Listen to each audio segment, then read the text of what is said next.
اس دور میں جس میں اور آپ گزر رہے ہیں، یہ فتنوں کا دور اور فتنوں کا زمانہ ہے۔ ایک طبقہ اس نے صحابہ کی تعریف اور صحابہ کے نام کو تو جپا، لیکن جب اہل بیت کی باری آتی ہے تو ان کے چہرے کا جغرافیہ بھی بدل جاتا ہے۔ اہل بیت کے تذکرے سے طبیعت میں گھٹن محسوس کرتے ہیں، اور ایک طبقہ ایسا ہے جو اہل بیت کی محبت کا تو دم بھرتا ہے لیکن صحابہ کرام کو برا بھلا کہتا ہے۔ اس لیے ضروری ہے کہ صراط مستقیم اور سیدھے راستے پر چلنے کے لیے قرآن مجید کی روشنی میں اور احادیث کی روشنی میں صحابہ کی عظمت بھی آج ہم سمجھیں اور اہل بیت کی عظمت بھی ہم سمجھیں۔ کسی ایک طرف جھول نہیں، بلکہ ہم علل اعلان کہتے ہیں، ڈنکے کی چوٹ کہتے ہیں۔ جو فتنوں سے بچنا چاہتا ہے، جب صحابہ کی بات آئے یا اہل بیت کی، تو اس الجھن میں نہ پڑے کہ ان کا مقام زیادہ ہے یا ان کا، بلکہ اپنے ذہن پہ یہ بات اور دل پر لکھ لے کہ مقام اپنا اپنا، مرتبہ اپنا اپنا۔ میں اس منبر پر پوری ذمہ داری سے کہتا ہوں کہ اگر آج کے جمعے میں یہ مسئلہ آپ سمجھ گئے تو زندگی بھر آپ صراط مستقیم سے، راہ نجات سے ہٹ نہیں سکتے۔ مقام اپنا اپنا، مرتبہ۔ یکم محرم کو کن کی شہادت ہے؟ یہ ہے مراد رسول۔ خدا کی دھرتی پر ایسا سچا کھرا عقیدہ ہے ہی نہیں جیسا سچا کھرا طیب و طاہر پاکیزہ عقیدہ اہل سنت و جماعت کا ہے۔ خدا کی دھرتی پر کسی کا ایسا عقیدہ نہیں۔ حضرت عمر کیا ہیں؟ آواز نہیں آئی؟ یعنی رسول اللہ کی مراد۔ حضرت عمر کو رب سے، حضرت عمر کو رب سے، یہ بڑا شور کرتے ہوئے لوگ نظر آئیں گے، یہ مراد رسول ہیں، مراد نبوت ہیں۔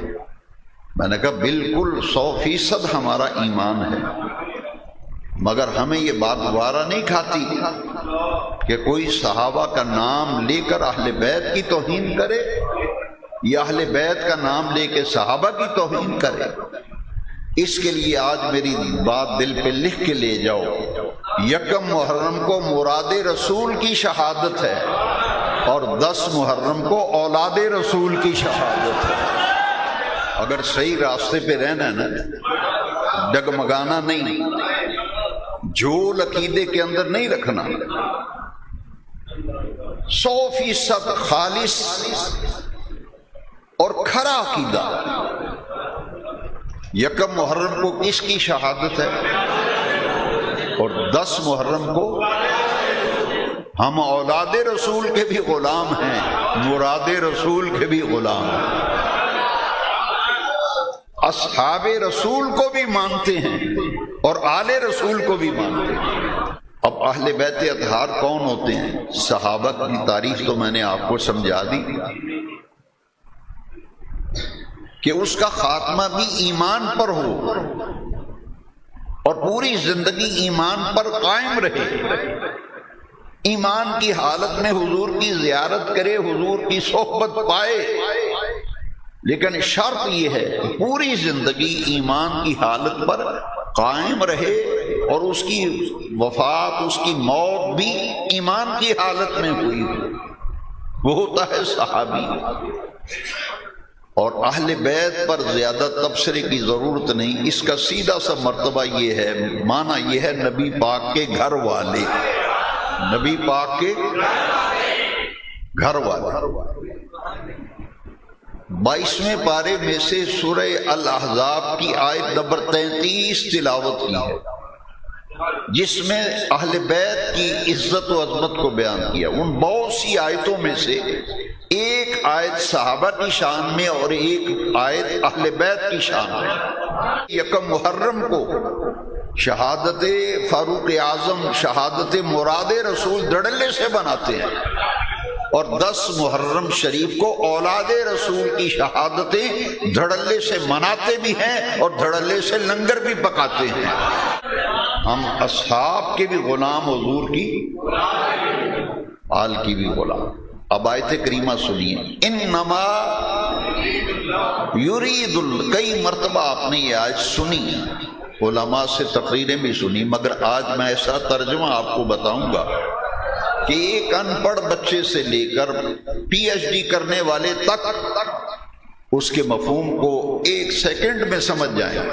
انما یرید اللہ، اللہ یہی چاہتا ہے، اللہ انما کلمہ حصر ہے، بس اللہ صرف یہی چاہتا ہے۔ یرید اللہ، اللہ یہی چاہتا ہے، لیذہب عنکم الرجس اہل البیت، اے نبی کے گھر والو، اے نبی کے، اللہ یہی چاہتا ہے کہ تم سے نجاست کو دور رکھے،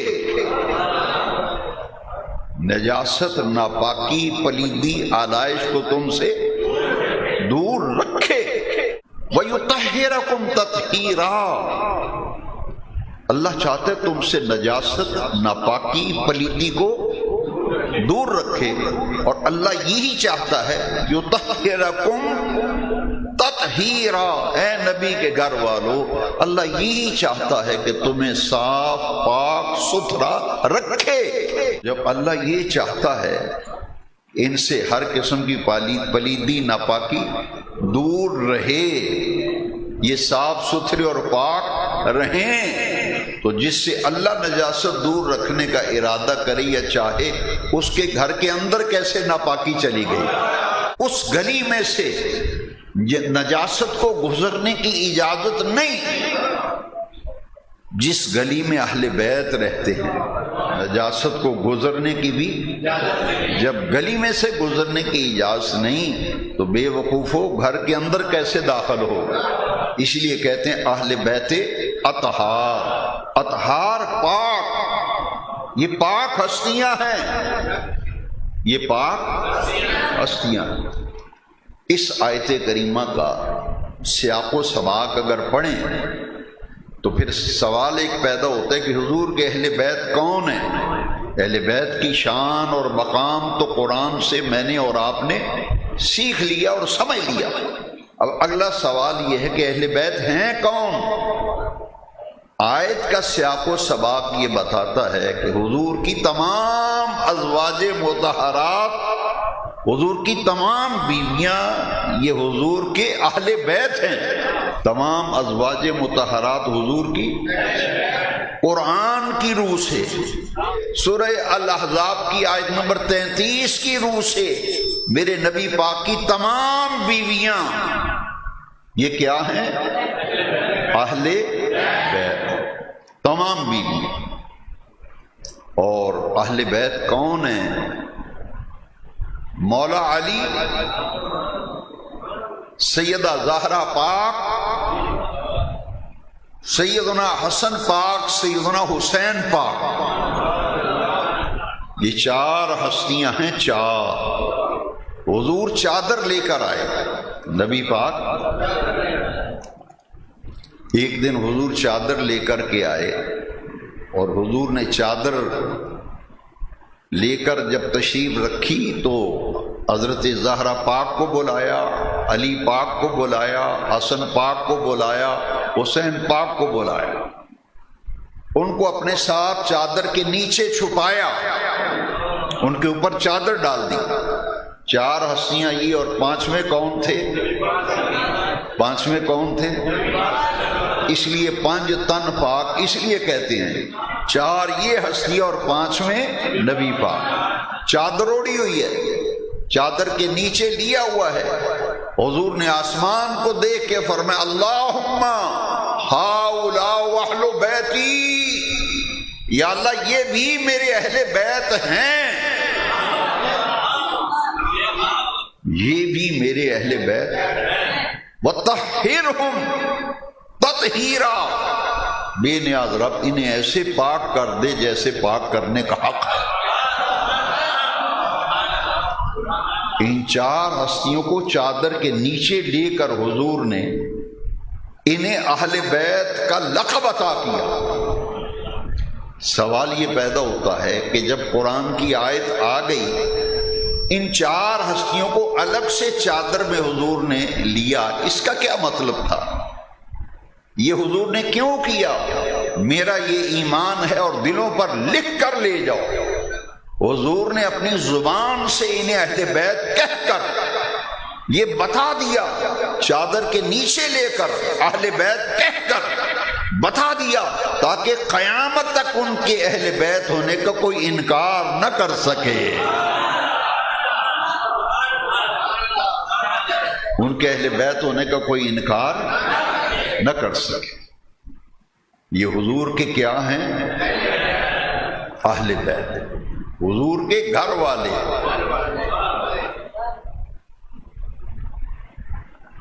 ایمان سے بتائیے، ایک آدمی اپنی بیٹی کا رشتہ دیتا ہے، اس کا کتنا احترام ہوتا ہے کہ اس نے اپنی بیٹی دے دی۔ آپ کا ایک بیٹا عالم دین ہے، آپ کا بیٹا، اور آپ کے بیٹے کا سسر بھی عالم دین ہے، سسر بھی، بیٹا بھی، اور سسر ملنے کے لیے آئے بیٹی کے گھر، نماز کا وقت ہو جائے تو اس عالم دین کا باپ جب جماعت کھڑی ہونے کا وقت ہوگا، وہ بیٹے کو آگے کرے گا کہ یا کہ اس کے سسر کو آگے کرے گا؟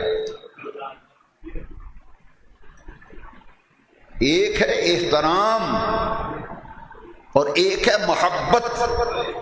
محبت تو اس کو بیٹے کے ساتھ ہے، محبت تو اس کو بیٹے کے ساتھ ہے، اور اس کی تعظیم اور ادب کی وجہ سے، علم میں عمر میں بڑا ہونے کی وجہ سے اسے آگے کیا جائے گا، اسے آگے کیا جائے گا۔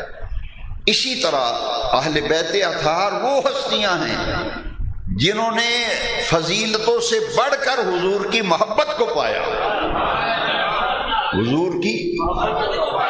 حسن پاک حسین پاک کو حضور نے فرمایا، اللہم انی احبہما، یا اللہ ان دونوں سے میں محبت کرتا ہوں، ان دونوں سے میں، فاحبہما، یا اللہ تو بھی ان سے محبت فرما، فاحب من یحبہما، جو ان دونوں سے محبت کرے باری تعالیٰ تو ان سے بھی محبت فرما۔ ایک ہے فضیلت، تمام صحابہ کا اجماع ہے، تابعین کا اجماع ہے کہ پوری امت میں افضل حضرت ابوبکر صدیق ہیں، پھر حضرت عمر، پھر حضرت عثمان، پھر حضرت علی، یہ ترتیب فضیلت ہے۔ لیکن افضل سیدنا صدیق اکبر ہیں، لیکن محبت کے اعتبار سے حضور کی اہل بیت نے سب سے بڑھ کر حضور کی محبت کو پایا۔